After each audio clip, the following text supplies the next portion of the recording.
how do you feel after? Not before. How do you feel after you've eaten a healthy meal, right? Yes. Because most of us actually don't feel great when we've eaten badly. That's the truth. Your abdomen is bloated. You actually don't feel good after. You may feel good before because you're looking forward to the sugar high, but after you don't. So that's actually very, I think I'm going to take that. I'm going to take that actually. Yeah. How do you feel after? After I've had a nice salad, I actually feel good, right? Right. But Yes. when I've been bad, I'm like, don't feel so good. But and it's good to remember that. So that is so helpful. So self-reflection, meditation, breathing work, yoga, other modalities, and mindfulness. Yes, yes. I love all those because I saw another part and I always tie it back to the weight loss. And then I also have a whole burnout story. I won't even get to that. But I had to learn some stress relieving techniques because one thing I did notice, I was like, well, what's making me go back to not just because I'm used to eating certain foods. Sometimes I would have a certain type of day and then all I want is this food. And I noticed it was related to stress.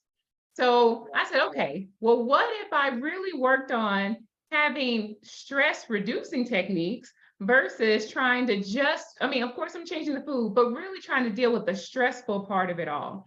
So that's what got me into actually one of my teachers, one of my attendings in residency taught me about mindfulness and meditation. So I've been doing that since residency. And then the just exercise in general, I was like, oh, well, what do I it was so funny. When I first started to exercise, I would tell people, I don't like to sweat. And I just start doing things that I like to do, and I like to dance. So I would go to the gym and just go to Zumba class.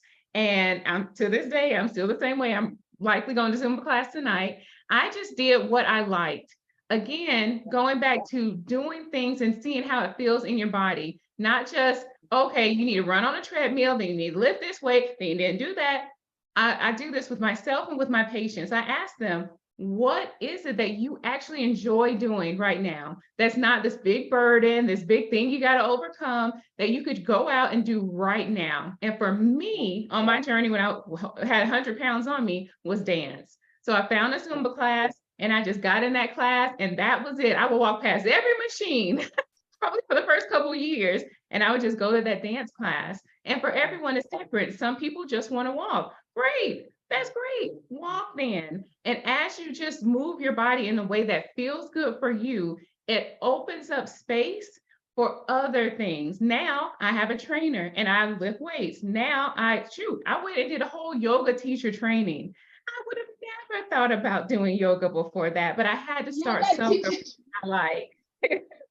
Yeah, I think, so that totally resonates with, I think, how we talk to patients. It totally resonates that you don't want to get the feeling of being overwhelmed, right? And so you just went in, there's a whole gym that's very overwhelming, and you just went in and said, I'm going to pick this one thing that I like, and I'm just going to do me. And I'm just going to go there because otherwise it's overwhelming, right? You're just like, oh, then they want me to lift weights, then they want me to run, then they want me to do cross X or CrossFit or then I'm just like, okay, you know what, where's the remote control? Because I don't want to do any of those things. But you say, okay, this is one thing I like to do. I like to dance. This is one thing I like to do. I like to walk. This is one thing I like to do. I like to go hike with friends, right? So I think totally makes sense that we don't want it to be something that's so like analysis paralysis, right? You want to just get up, just start where you are. If what you like to do is swim, go swim. If what you like to do is walk, go walk. Like if you like what you do is like to dance like Dr. Smith, then dance like Dr. Smith. Okay, good.